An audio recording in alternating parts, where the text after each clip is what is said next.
If there are two rooms in your home that deserve a refresh after the last year, it's the bedroom and home office. And with Article's perennial favourites Sven collection expanding to the bedroom with the new Sven bed, a slate of sleek modern desks with ingenious extra storage options like the Fantile, and so much more, this isn't just refreshing, it's downright exhilarating. Article's team of designers focuses on beautifully crafted pieces, quality materials, and durable construction. They take their inspiration from all things mid-century, Scandinavian, industrial, and bohemian. Not only do Article's pieces look amazing, by cutting out the middleman, Article is able to keep their prices low as well. Casefile composer Andrew loves the throw and rugs he ordered from Article's website. The Scandinavian-style pieces add a sense of style to his existing furniture, and the quality of the items was second to none. Combined with Article's easy-to-navigate website and amazing customer care, Andrew will be going straight back to Article next time he needs any home furnishings. Article is offering listeners of Casefile $50 off your first purchase of $100 or more. Go to article.com/casefile and the discount will automatically be applied at checkout. That's article.com/casefile to get $50 off your first purchase of $100 or more.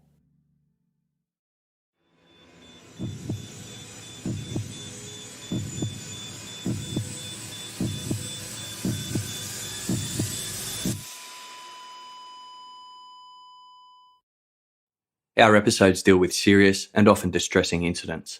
If you feel at any time you need support, please contact your local crisis centre.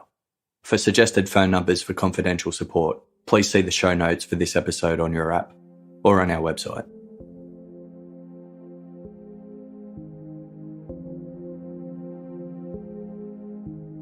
It was only 7:30 in the morning, but 35-year-old Eileen Field was already hard at work. As a stewardess on an ocean liner, her days were kept busy looking after first-class passengers. More specifically, Eileen's job was to see to the needs of women staying on the B deck of the Durban Castle. Owned by the Union Castle Line, the ship was built in Belfast in 1938.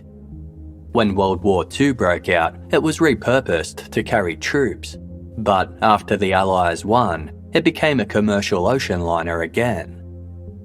By 1947, the Durban Castle was sailing regularly from Cape Town in South Africa to the English port of Southampton, ferrying travellers between the two countries. To keep passengers occupied and entertained, there were amenities such as a salon, a shop, and swimming pools on board, as well as specially organised games, movie nights, and dinner dances.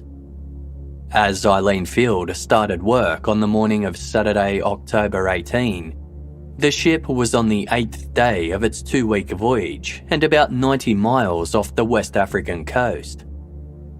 Eileen hurried along a corridor on Durban Castle's B deck towards cabin 126, which was occupied by a 21-year-old English actress named Eileen Gibson, better known by her stage name of Gay Gibson.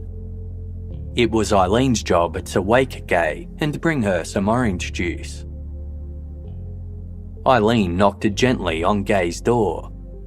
When there was no answer, she knocked again and called out softly, "Miss Gibson." There was no reply. Eileen decided to try the door handle, even though she knew Gay locked it every night when she went to bed. To her surprise, the door opened. Gay's cabin was small, with a metal-framed single bed pushed against a wall and a porthole window 4.5 feet above the cabin's floor. There was also a built-in wardrobe, a chest of drawers, a bedside light, and 2 buttons Gay could use to call for a steward or a stewardess. The first thing that caught Eileen's eye was the bed. It was dishevelled and unmade. The second was the porthole, which was wide open. Neither of these things were unusual in and of themselves. However, there was no sign of Gay. Her suitcase was open at the foot of the bed. The black silk dress she had worn to dinner the previous evening was hanging from a hook at the end of the bed. But Eileen couldn't see Gay's black silk pyjamas or the yellow quilted dressing gown with the zip down the front that she wore over the top of them. Eileen assumed the young woman must have ducked out to the bathroom, still dressed in her nightclothes. Strangely though, Gay's slippers sat by the chest of drawers, along with the rest of her shoes. Eileen left the glass of orange juice on the top of the chest and left to attend to other duties. When she returned in 20 minutes to collect the empty glass, she was surprised to find it full and exactly where she had left it. There was still no sign of Gay. And there was something else too. Looking over at the bed's rumpled sheets, Eileen noticed several small stains that were the colour of rust.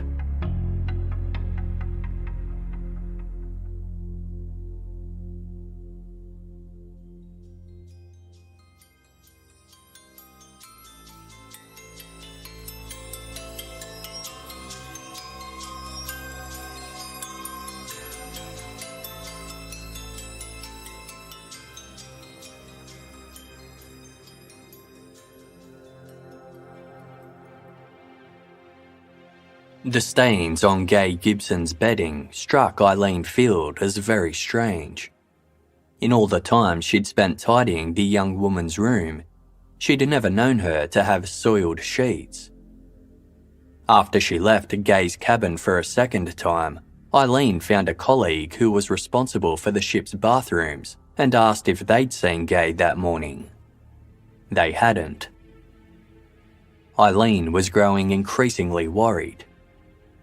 She had gotten to know the young actress relatively well during the first week of the voyage. Gay was travelling alone to England in the hopes of furthering her stage career. She hadn't seemed nervous or uneasy about making such a big journey by herself. Instead, she struck Eileen as happy, upbeat and healthy, someone who was always pleasant to others and never caused any trouble. Early on during the trip, Gay had confided to Eileen that she was in love with a married man who was back in South Africa, but it was her acting career that she seemed most enthusiastic about. Eileen decided to wait a little longer before raising the alarm. When Gay failed to show in the dining saloon for breakfast, Eileen reported her missing. A search of the ship was undertaken, but Gay wasn't found anywhere. Fearing that she may have fallen overboard, the ship's captain ordered that the vessel be turned around so the waters could be searched. A message was also broadcast over the ship's loudspeakers, asking anyone who knew where Gay might be to immediately report to the purser. 2 passengers were particularly alarmed to hear Gay was missing. Frank Hopwood, who worked as a procurement manager for the Union Castle Line, and an RAF squadron leader named William Bray, were both in their mid-40s and travelling solo. The 2 men shared the same dining table that Gay was assigned to and had befriended her over the past week. Because Gay was a young woman travelling alone, they saw it as their responsibility to look out for her.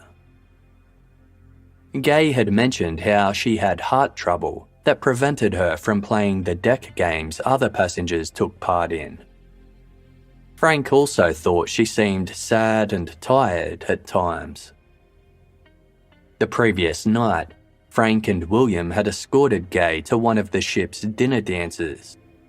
With just 250 passengers, the ship was less than a third full, and Gay was the youngest on board.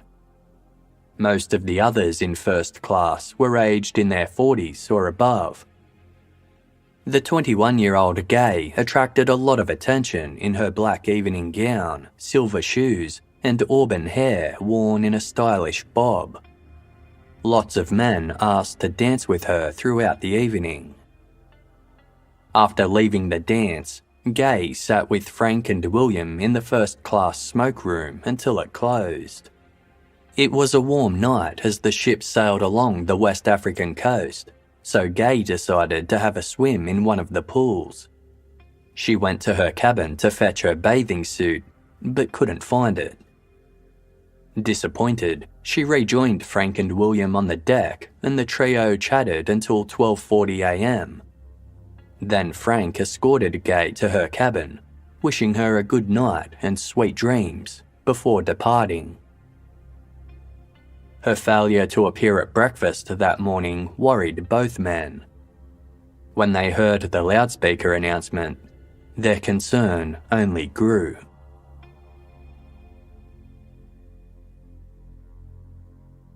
The captain also radioed other ships in the vicinity, notifying them that a woman was believed to have gone overboard on the Durban Castle and asking that they keep a lookout for her.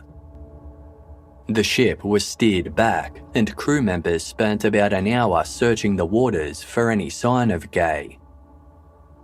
They found nothing. Captain Arthur Patey knew that even if Gay had still been alive when she went overboard, she couldn't survive in the North Atlantic Ocean for that long. The water was freezing and home to enormous sharks. The elderly woman who occupied the cabin next door to Gay's was asked if she had heard anything suspicious the night before. She said she'd been woken in the middle of the night by a crashing sound right outside her door, as though a metal tray had fallen to the ground, but she never heard any voices. It occurred to Captain Patey that perhaps Gay hadn't fallen overboard at all. Maybe she had been the victim of a crime. He ordered her cabin locked and set the ship back on course before beginning a rudimentary investigation. One by one, passengers and crew members were summoned to his office to share what they knew about the situation. Frank Hopwood and William Bray explained how Gay had retired to her cabin at around 12:40 a.m, but a bosun's mate reported seeing her about 20 minutes later. He had been supervising the swabbing of the decks and noticed Gay standing by a rail, smoking a cigarette and still wearing her evening gown. He warned her that her feet could get wet if she stayed where she was, so she moved along. That hadn't been the last time Gay was sighted. A 39-year-old night watchman named Fred Steer had been on duty the previous night. At around 3 a.m, he was busy in the first-class pantry when he heard bells ringing for assistance. Upon investigating, he saw that both the red and green lights were flashing. This indicated that a passenger had pressed 2 buttons in their cabin, one to summon a steward and another for a stewardess. Fred was baffled. Usually, a passenger called for just one crew member. Requesting 2 was highly unusual. Fred walked along the portside corridor, looking to see which cabin the lights were coming from. He followed them to cabin 126, Gay Gibson's cabin. It was located at the end of a small alleyway. This section of the ship was sparsely occupied. A woman in her 70s was staying in the cabin next to Gay's, but the other neighbouring rooms were empty. Fred knocked on the door of Gay's cabin. There was no response, so he carefully tried opening it. The door swung inwards, which was strange. Gay always made a point of locking it when she went to bed. It had opened about 2 inches wide when Fred heard a man's voice say, "It's all right." Then the door slammed close. But not before Fred caught a glimpse of someone inside. A black-haired man had been standing in the darkness, facing the door. Fred recognised him right away. 30-year-old deck steward James Cam had a reputation as a ladies' man. Some of the other crew members nicknamed him Don Jimmy as a play on the name of the infamous womanizer Don Juan. Although Cam had a wife and a young daughter back in England, that didn't prevent him from taking a keen interest in the women he served as passengers. Described as handsome and charming, Cam had served in the Merchant Navy Reserve during World War II, then joined the Union Castle Fleet in 1946. He liked the easy tasks of being a deck steward. His roles included organising games for passengers and serving them food and drinks. Tips were easy to come by, and the manual labour was minimal.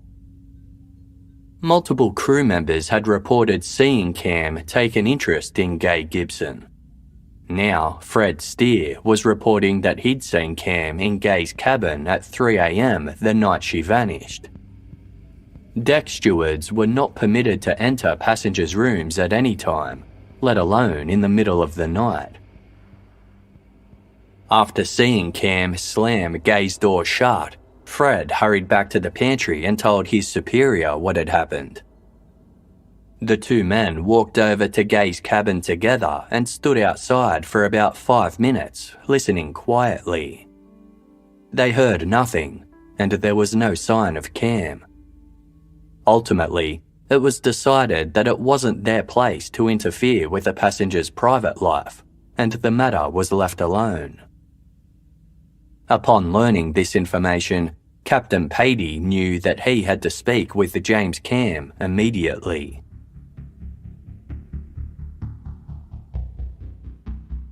When Cam arrived at the captain's office, Patey wasted no time in asking him, "Do you know why this first-class passenger is missing, Cam?"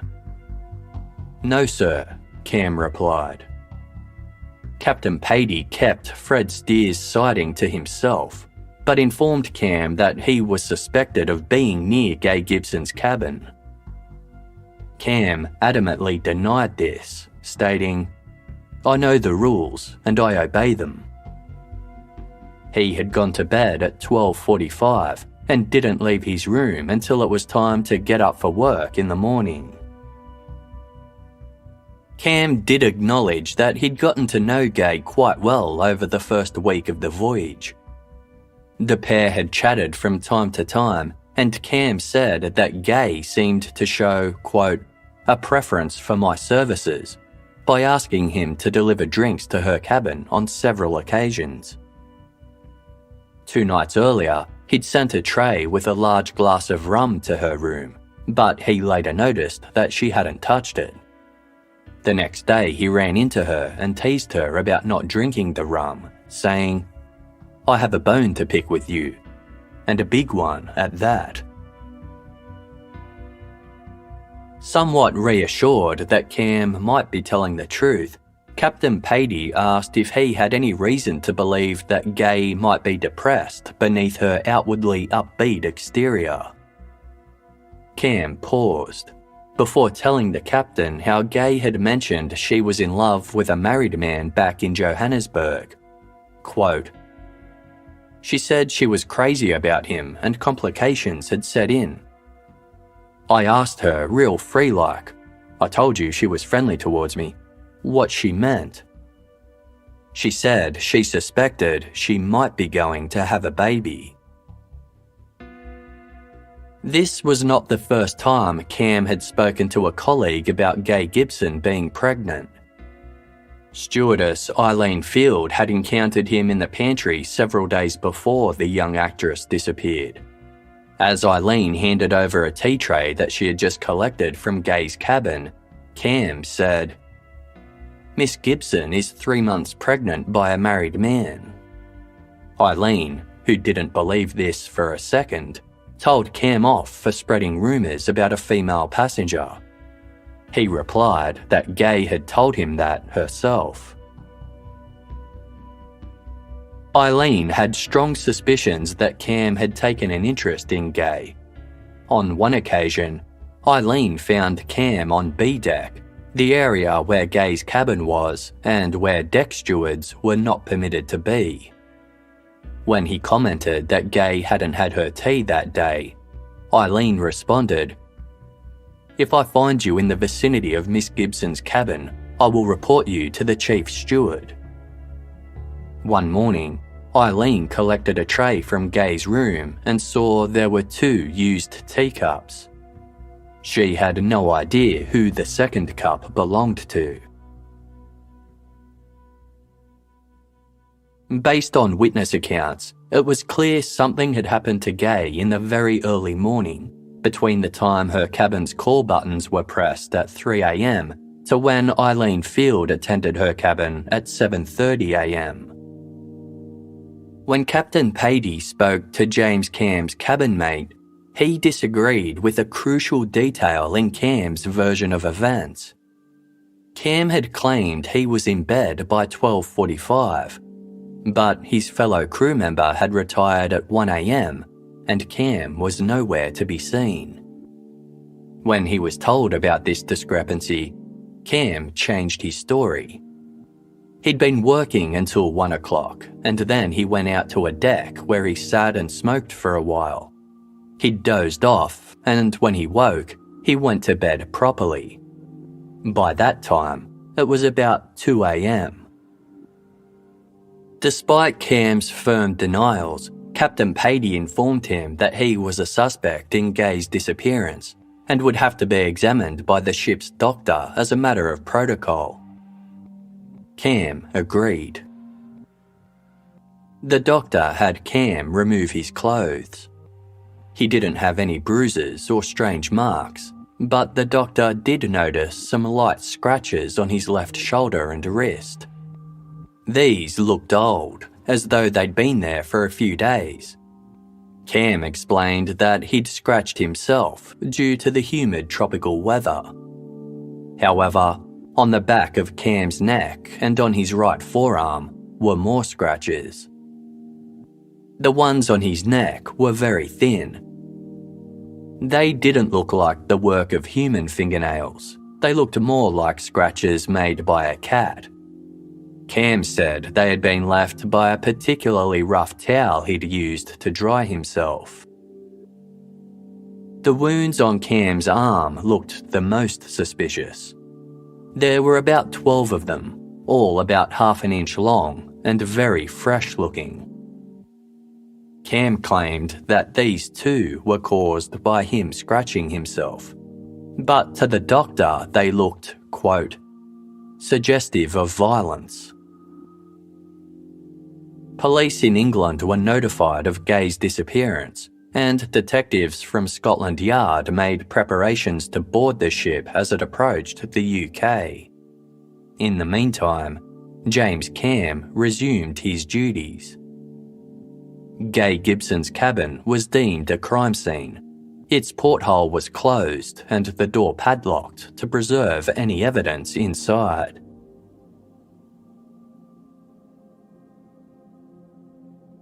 Exactly 1 week after Gay went missing, the Durban Castle anchored off the Isle of Wight, and 2 detectives from Scotland Yard boarded.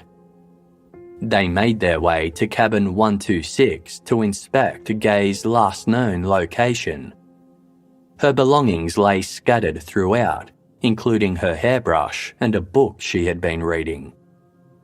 5 letters of introduction to British theatres and acting agents were discovered stashed in a small leather bag. In Gay's suitcase, detectives found a tube of spermicidal jelly and a diaphragm which was unused. These 2 items are used by women as a means to prevent pregnancy. Once the ship arrived at Southampton, the cabin was dusted for prints. A palm print was discovered on the back of the door. An examination of the porthole revealed tiny wisps of fabric around its edges. Gay's bedding was removed so the stains could be forensically tested. Investigators found urine on the sheets, as well as type O blood. James Cam was immediately escorted to Southampton Police Headquarters for a formal interview. For the past week, he'd been maintaining the same story. He'd become friendly with Gay while serving her on board, but he hadn't been to her cabin since the beginning of the trip, after his crewmates reminded him he wasn't permitted to attend to passengers in their rooms. Cam was left to wait in an interrogation room for almost 12 hours. Detectives hoped that the time alone would make him anxious and more inclined to confess. But when they finally went in to speak with him, he continued to deny knowing anything about what happened to Gay. Finally, after more than an hour of back and forth, a detective remarked, "I don't want to go through all your movements again. Based on our inquiries, I have now established you were in Miss Gibson's cabin that night." At that moment, Cam realised that Fred Steer must have recognised him when he opened the cabin door and identified him to investigators. Then he asked a strange question. "Does this mean I murdered her? Will I be charged with murder?" Cam was informed that it would entirely depend on the circumstances involved, with his interviewing detective stating, "You may be able to give a reasonable explanation of the cause of her death, and we will give great consideration to what you say." There was a long silence. Then Cam looked directly at the detective and said, "I want to tell you something."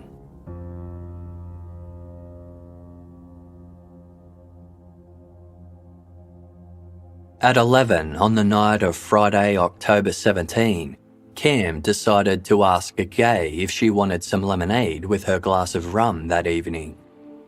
He found her in her cabin, searching for her bathing suit. He knew he shouldn't be there, but he approached her anyway. He asked Gay if she'd like some lemonade that night, but she declined. Then Cam asked, "Do you know what? I've got a good mind to get a drink and join you later." "Please yourself," said Gay. Then she went back upstairs to rejoin her friends. As Cam described it, the two had essentially organised a date. Cam left the rum outside Gay's cabin. He returned at around 1 a.m. and knocked on the door. There was no answer. He left and went back again an hour later. This time, Gay answered his knock by inviting him to come in. Cam stepped into the cabin, closing the door behind him, but leaving it unlocked. Gay was lying in bed, wearing her yellow quilted dressing gown. The two began to chat. Then Cam climbed into the single bed alongside Gay. Cam told the investigators that the two started having sex with Gay's consent. Suddenly, Gay clutched at Cam and froze. Seconds later, her body fell entirely limp.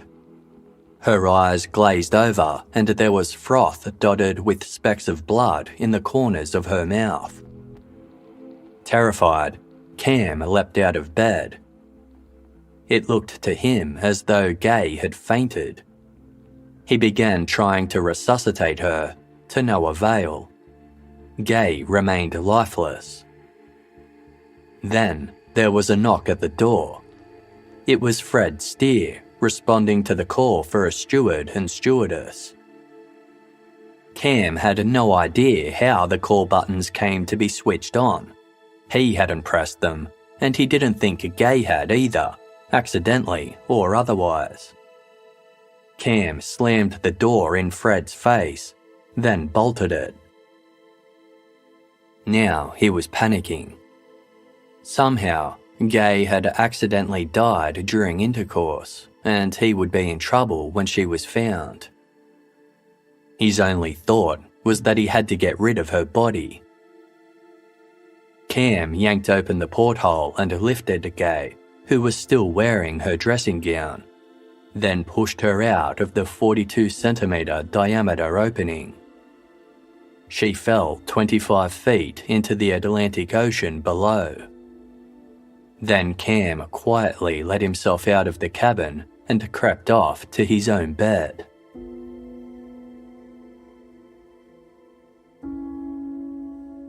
Detectives didn't believe James Cam's story for a second.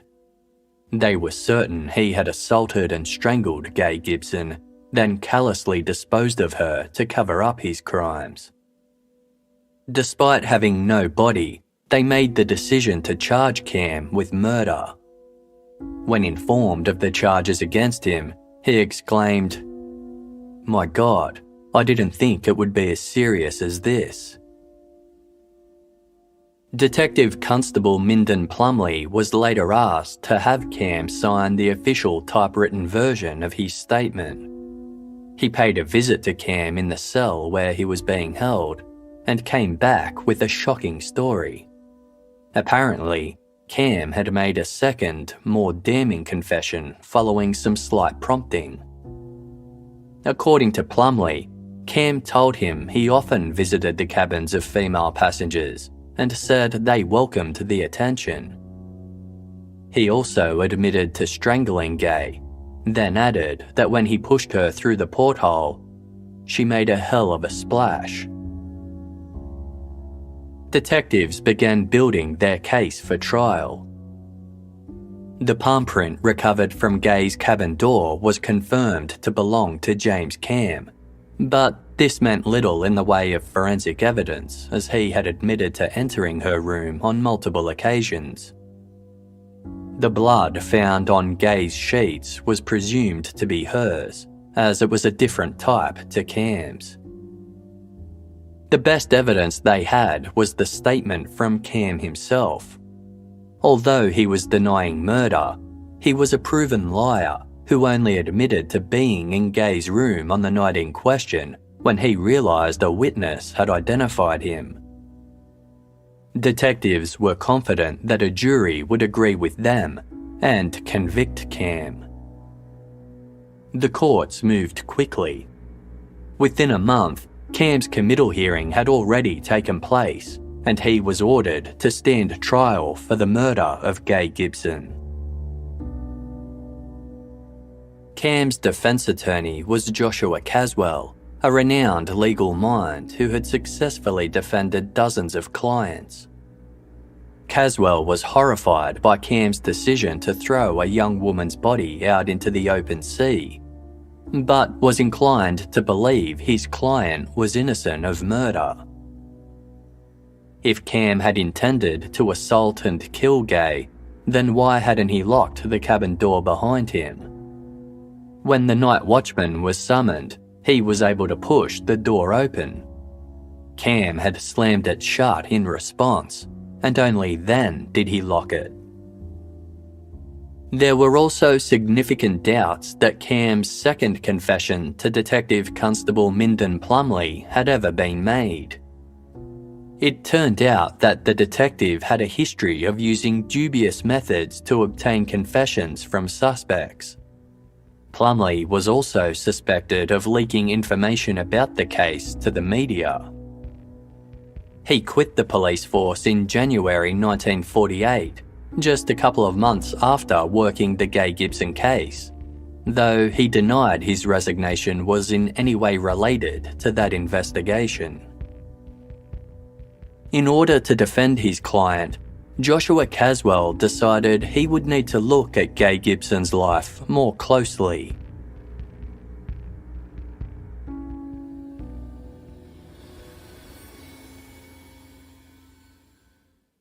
Is there something interfering with your happiness or preventing you from achieving your goals?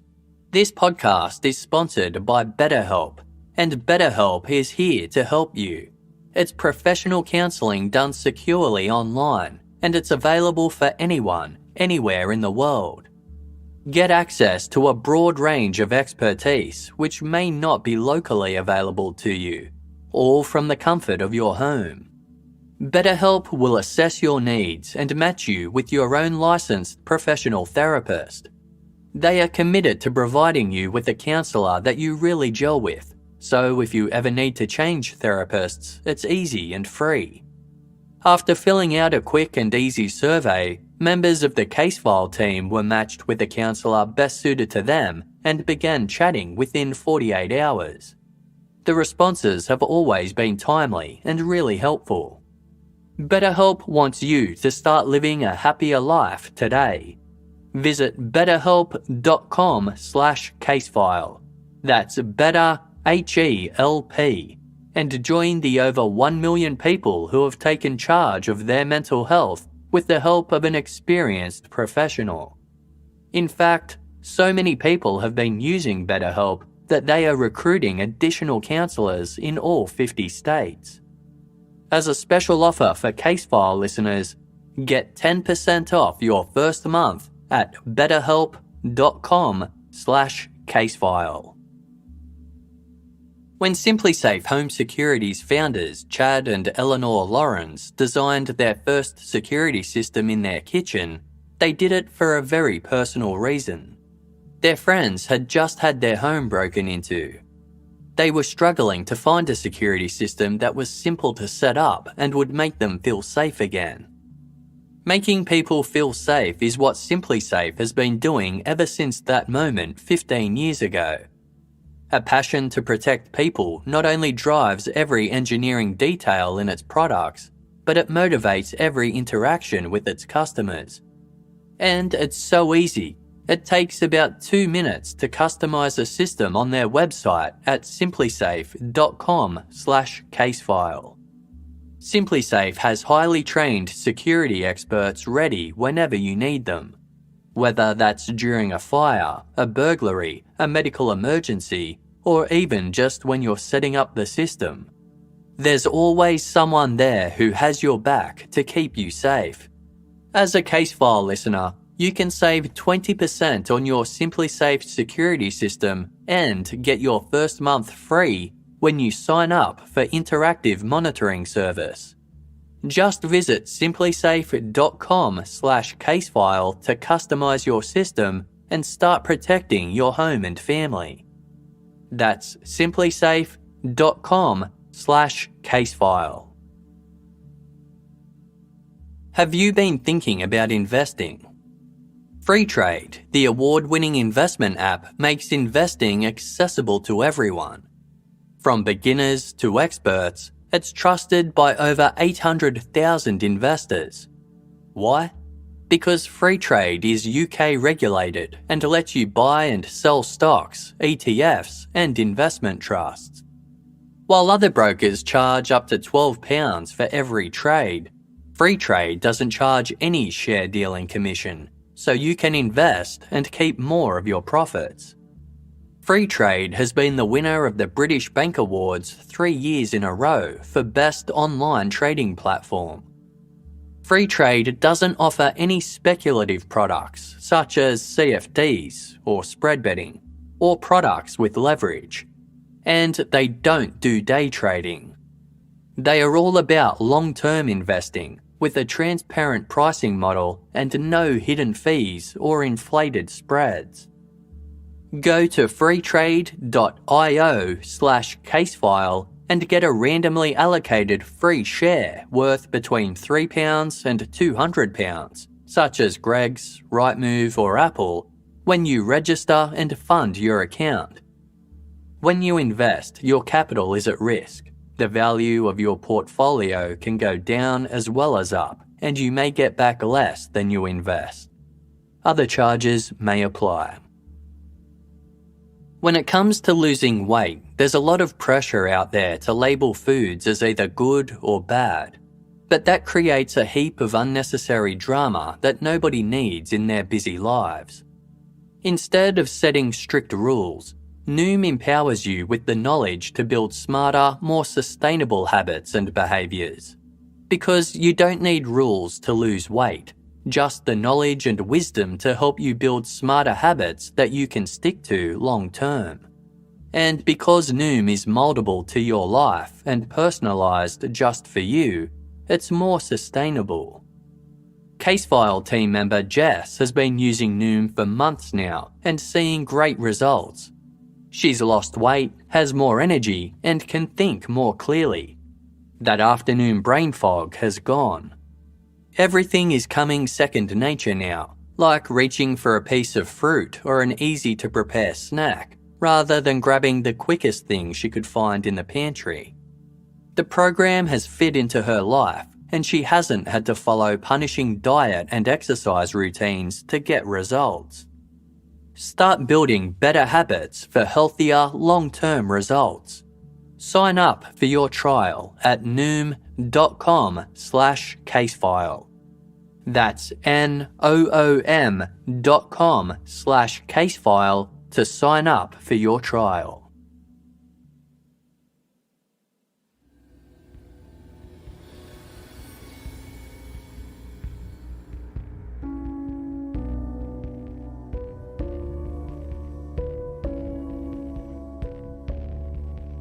During World War II, Gay Gibson enlisted in the female section of the British Army and performed with an acting troupe that staged shows for soldiers. She continued to pursue her acting ambitions after the war, receiving both major and minor roles in various plays.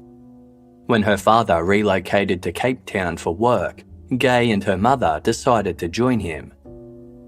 Gay arrived in South Africa in March 1947, but soon left Cape Town for Johannesburg, as there were more acting opportunities there. By July, she had been given the lead female role in a play called Golden Boy. During the weeks and months she spent rehearsing and performing, she came to know some of her fellow cast members very well. James Cam's defence team were eager to find out more about Gay's life in Johannesburg, so they travelled to South Africa to interview people who had known her. Doreen Mantle was a young actress who shared a dressing room with Gay during Golden Boy's run. She told Cam's attorneys that Gay had been friendly and kind, but somewhat sickly. She'd seen Gay faint during rehearsals. The skin around her mouth had turned blue, and saliva had collected in the corners of her lips. Other witnesses said they had seen similar things. Gay had fainted at a party, in a car, and while out in public. She was perceived as physically weak, and at times those involved in the production had been worried that she wouldn't be able to perform. One actor and the play's producer said she'd told them that she had a chest complaint and suffered from asthma. Cold weather was particularly problematic for her. Some also described Gay as neurotic, highly strung, and prone to emotional outbursts.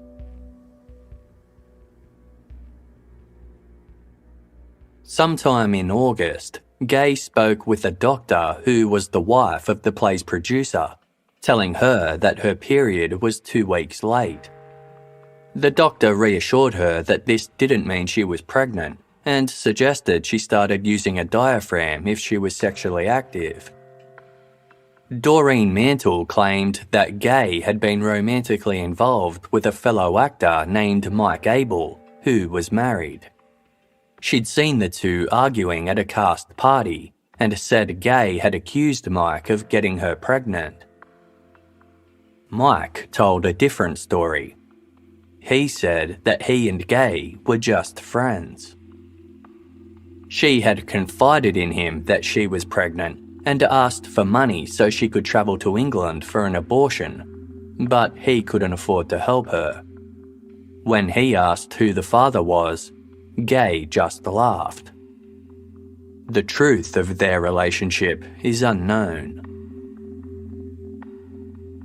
By the end of the month, Gay had fallen in love with a 33-year-old man named Charles Schwentovsky, whose wife was back in England.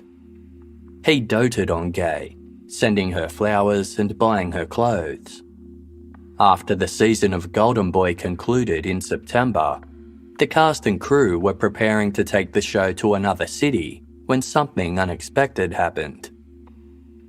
Gay wanted to cancel her contract so she could travel back to England and chase her acting dreams on a bigger stage. Charles paid for Gay's ticket home on the Durban Castle, and she left for Southampton within a matter of weeks. Some have speculated that Gay's abrupt departure wasn't motivated by a career move, but an unplanned pregnancy. It's been suggested that she needed to get back to England to have an abortion. But the letters of introduction found amongst her belongings do point to Gay looking to further her acting dreams upon arriving in the UK. In addition to the South African witnesses, the defence found people who said Gay had been unwell during her time in the armed forces. On one occasion, she was found lying in bed, her back arched as she clutched her chest and gasped for air. Her tongue was caught at the back of her throat. A junior officer assisted Gay by tilting her head forward, and an ambulance was called. Gay later explained to the officer that she'd had another turn. Joshua Caswell was building a theory. Gay Gibson had suffered from some sort of heart condition that had caused her to suddenly die during consensual intercourse with Cam. Doreen Mantle was asked to travel to England so she could be a witness at Cam's trial. Although she was eager to help, her father talked her out of doing so. But Mike Abel agreed to testify, as did a number of others who had seen Gay's bouts of illness. The trial began at the Great Hall of Winchester Castle on March 18, 1948, exactly 5 months after Gay Gibson had disappeared. By now, the case was a media sensation and had been dubbed the Porthole Murder. A murder trial without a body was a highly unusual turn of events, and the case was made even more notorious by the glamorous status of the victim and the scandalous claims being made by the defendant. Hundreds of spectators queued for hours for seats in the gallery. A model of the cabin was constructed to stand in the castle's Great Hall as a prop, complete with a bed and the porthole. The defence presented their argument that Gay Gibson had died accidentally during a consensual sexual encounter. They portrayed Gay as a promiscuous young woman who had possibly been pregnant to a married man.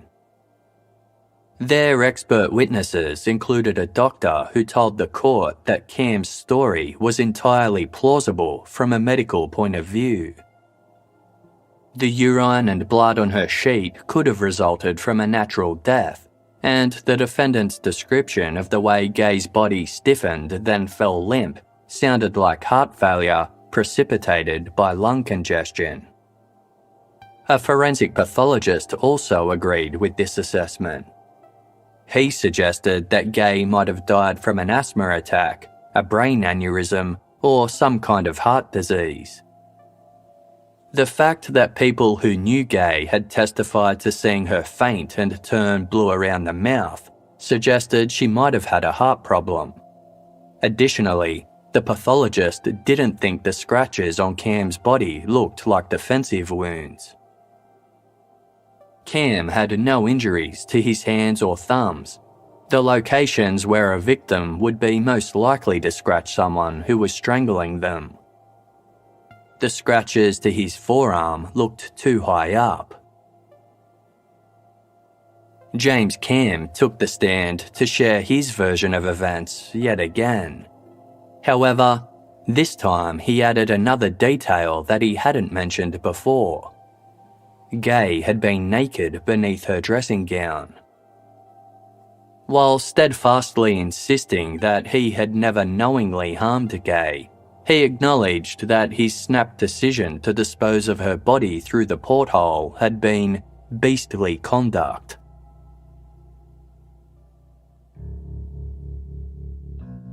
The prosecution presented the court with an entirely different theory.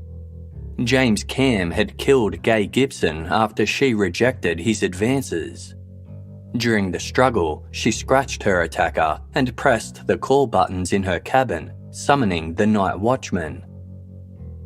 Terrified his crime would be uncovered, Cam then pushed her either dead or unconscious body through the porthole. The prosecution pointed to the contraceptive devices that had been recovered from Gay's luggage.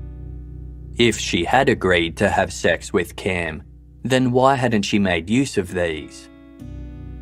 The fact that Gay's elderly neighbour in the next cabin had heard a crash in the middle of the night suggested there might have been a struggle. And if Gay had died of natural causes, then why hadn't Cam just left her in bed before sneaking out of her room? There would have been no evidence that pointed to him having harmed her, unless her neck was bruised from where Cam had choked her. Gay's mother, Ellen Gibson, was called to give evidence. She denied that her daughter had relationships with married men, saying that her only love was her career. Ellen described Gay as one of the finest types of English womanhood. She insisted that Charles Schwentowski was never Gay's lover.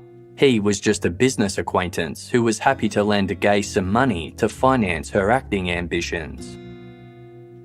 When Cam's attorney asked, "Do you know she was telling everybody she was pregnant?"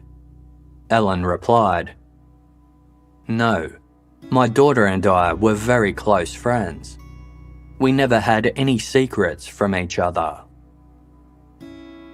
Although numerous other individuals had claimed they'd seen Gay faint and struggle to breathe on occasion, Ellen said the only health complaint Gay ever had was an ear infection.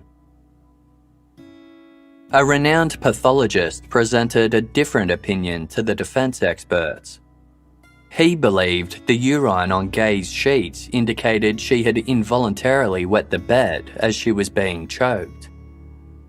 In his professional experience, loss of bladder control was a symptom typically exhibited by victims of strangulation just before they died. It wasn't seen as often in those who suffered heart failure. When their chance came to cross-examine James Cam, the prosecution wasted no time in challenging each and every one of his claims.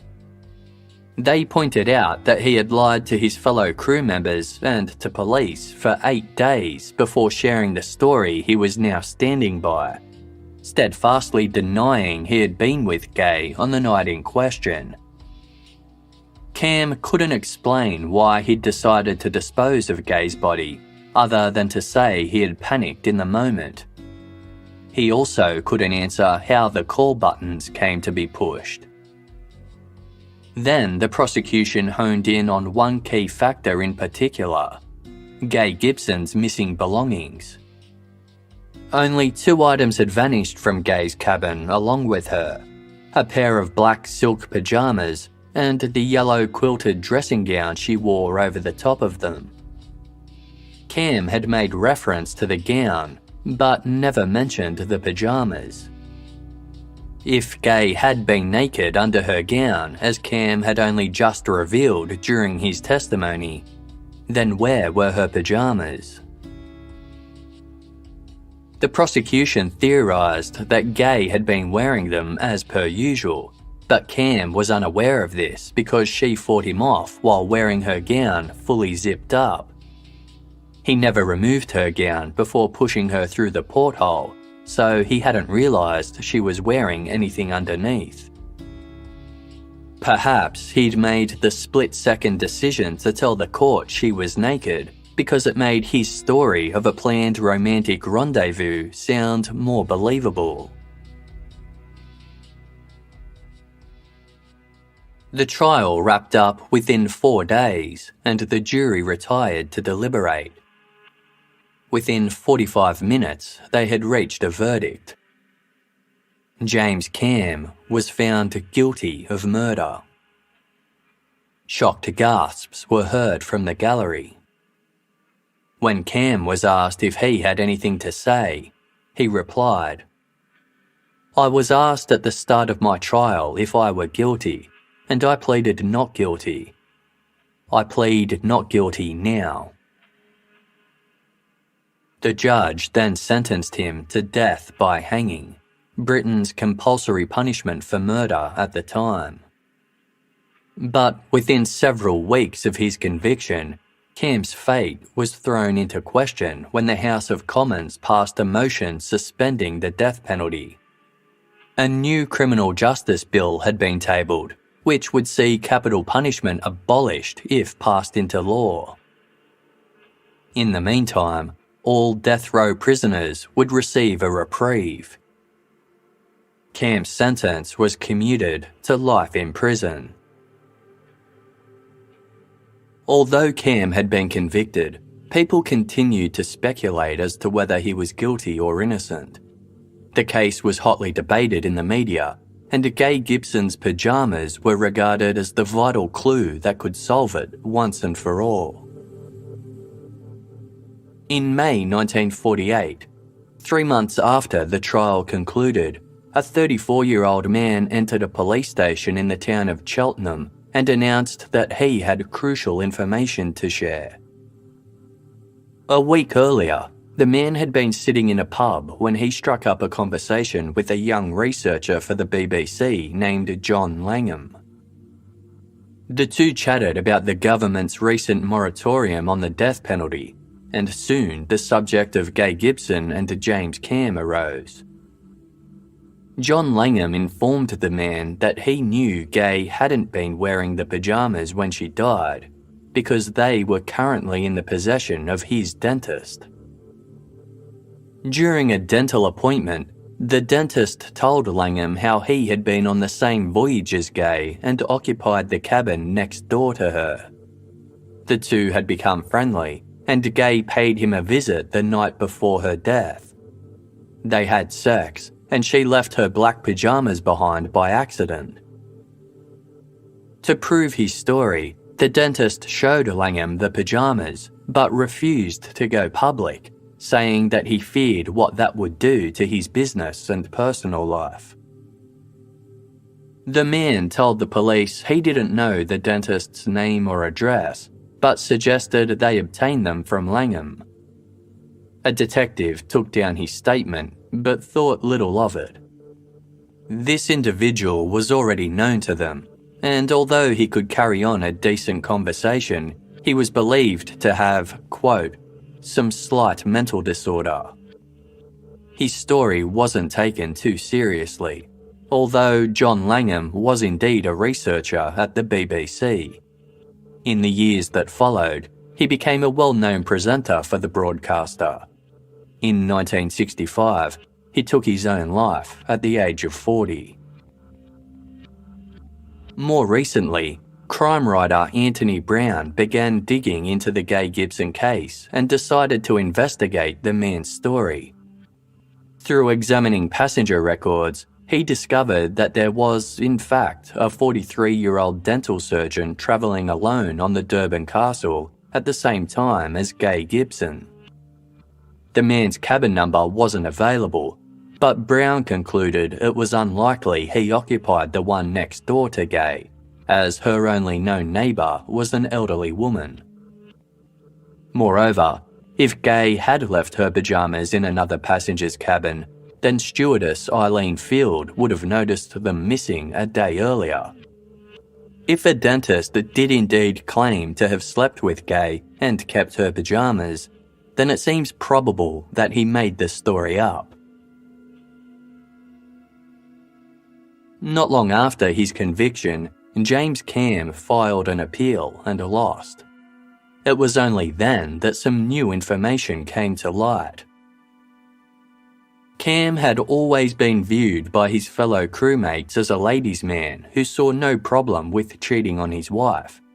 In reality, he was a sexual predator.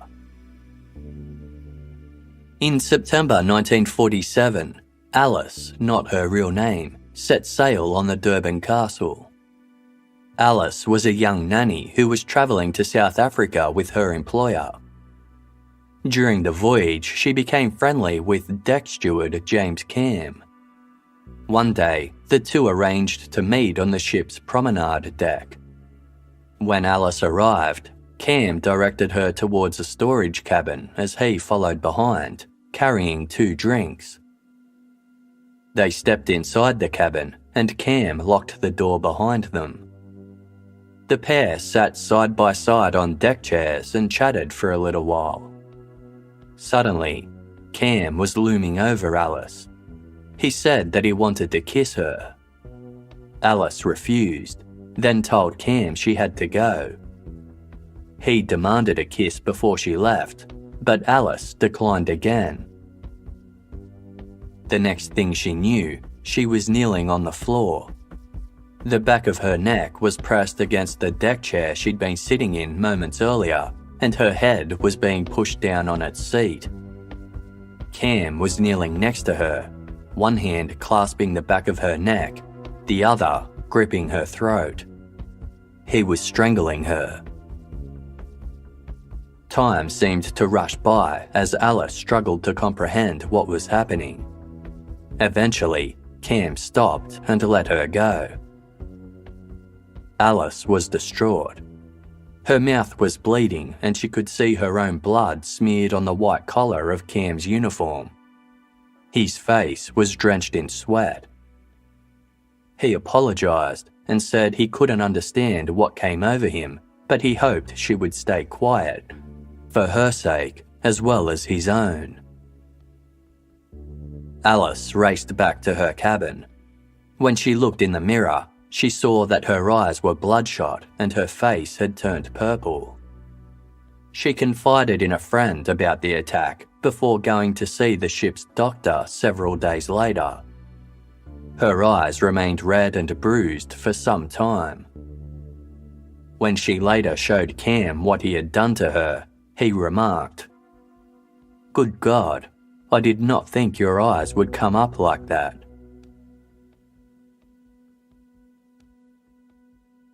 Four days after this attack, Brianna, not her real name, decided to have a nap one afternoon. Like Alice, Brianna was a passenger on the Durban Castle and aged in her late teens. She was travelling with her aunt, but staying in her own private cabin.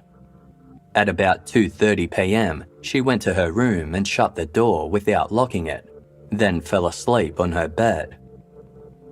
It wasn't long before something suddenly woke her. James Cam was kneeling beside her. Brianna recognised him.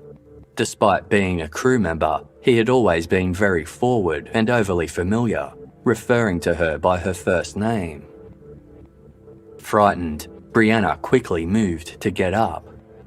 Cam pushed her back down onto the bed. Then he lay down on top of her, pressing his weight against her.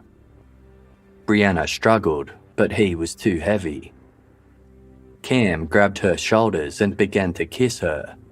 He groped her chest and tried to remove some straps that were keeping her shorts on. Eventually, Brianna succeeded in pushing him off her. She told him her aunt was in the very next cabin, then knocked on the wall. This appeared to unsettle Cam. He stood and said he would fetch her some tea, then left. Brianna was humiliated by the attack. She told a male friend and the assistant purser, but decided not to take it further. Approximately 2 weeks later, another adolescent was assaulted by Cam on board the Durban Castle. On the evening of October 6, Christine, not her real name, attended a dinner dance. As she was dancing with an officer, Cam approached and told the officer that the band wanted to pack up for the night. Christine and the officer parted ways, with Christine going to her cabin. She fell asleep, only to wake up about an hour later at 12:30 a.m. Cam was standing by her bed. He apologised for stopping the dance, explaining that officers were not permitted to dance with passengers.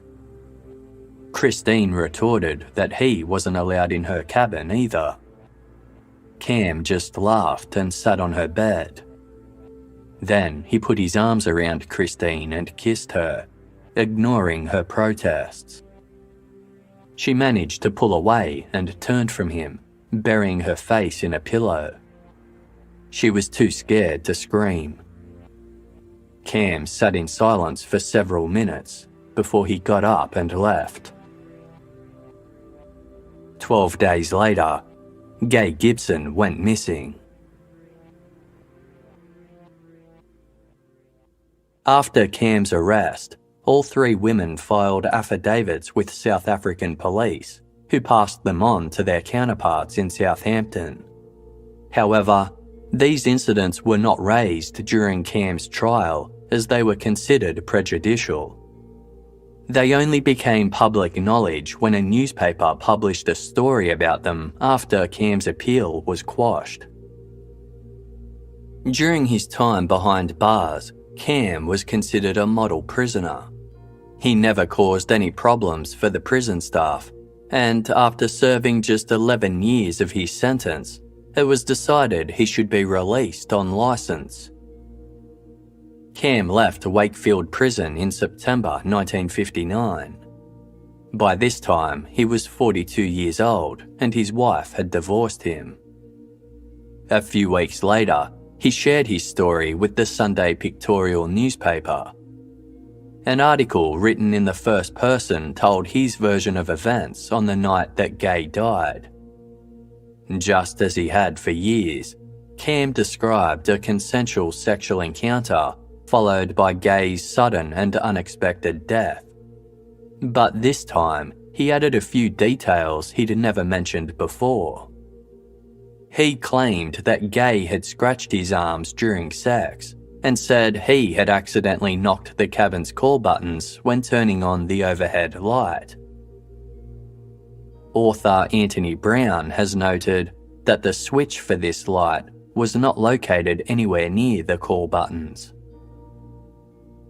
Cam also claimed that Gay had arched her back during her apparent heart failure, a detail he never mentioned before, but which echoed testimony provided by an officer who had witnessed a spasm Gay experienced while in the armed forces. The article concluded with Cam's graphic description of how he had squeezed Gay's body through the cabin's small porthole. The Sunday Pictorial paid Cam £2,500 for his story, the equivalent of £50,000 or 91,000 Australian dollars in today's money. Cam changed his name to James Clark and got work as a head waiter. Sometime later, he sexually assaulted a 13-year-old girl. Despite being convicted of this crime, he was only given 2 years probation. After this period was up, he relocated to Scotland and began working at a hotel. One night in 1971, he broke into a room where 3 11-year-old girls were staying.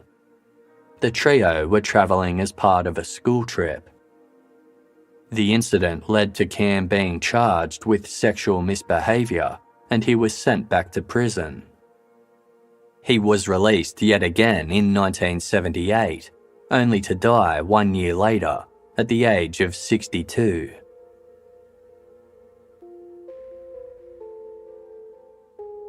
Gay Gibson's death at sea has inspired novels and even a radio series.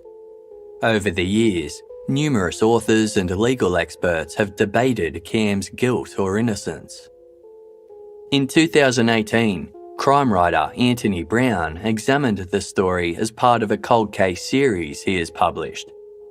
He gained access to the case's full and original police files through the Hampshire Constabulary History Society, which allowed him to write the most detailed account of Gay's death to date. His book, titled Death of an Actress, reproduced official documents verbatim and shared new details that had been missed in earlier investigations. Brown doesn't believe that Gay was murdered, nor does he believe she consented to sex with Cam and died of natural causes. His theory is that Cam assaulted Gay and accidentally killed her. Cam had been attacking teenage girls regularly in the lead-up to Gay's death and choked at least one other victim. Cam always attacked his other victims when they were fully clothed, making it entirely plausible that he didn't remove Gay's dressing gown and never realised she was wearing pyjamas underneath. During the attack, Gay pressed the call buttons, which went unnoticed by Cam. Brown has speculated that the small cat-like scratches on Cam's neck may have been caused by Gay defending herself with her hairbrush and scraping him with the bristles. The lack of defensive wounds on Cam's hands indicates to Brown that he may have inadvertently killed Gay during an assault rather than strangled her. His heavy weight bearing down on Gay exacerbated her breathing problems in a cabin that was already humid due to the tropical climate. Brown believes Gay was suffering from some kind of heart disease, as suggested by those who had seen her fall ill on multiple occasions. He hoped the question of her health would be answered once and for all by DNA evidence, as some strands of Gay's hair remained intact on her hairbrush even decades later. But experts have advised that due to the age and scarcity of the hair samples, such testing shouldn't be undertaken until there are further advancements in DNA technology. When Cam was arrested, he asked police officers, "Does this mean I murdered her?" and later remarked, "My God, I didn't think it would be as serious as this." Brown points to these odd remarks as further evidence that Cam may have unintentionally killed Gay. 5 days before she died, Eileen Gay Gibson penned a letter to her parents back in South Africa. In it, she detailed her plans for when the ship docked in Southampton. She had already investigated which train to catch in order to reach London and contacted a hotel to request accommodation. Once settled, she would begin the next exciting chapter of her life by connecting with various theatres and acting agents. Gay noted how few passengers there were on the voyage, describing the Durban Castle as a ghost ship. But overall, she was having a pleasant time. She spent her days dozing, either in a deck chair in the sun or in her private cabin. The fellow passengers she was dining with were kind to her, and she was very well looked after by the cabin crew. Overall, it was a lovely journey. The only thing she was missing were her parents. Signing off, Eileen Gay Gibson wrote the words, "Wish you could share this comfort with me. Your loving Eileen."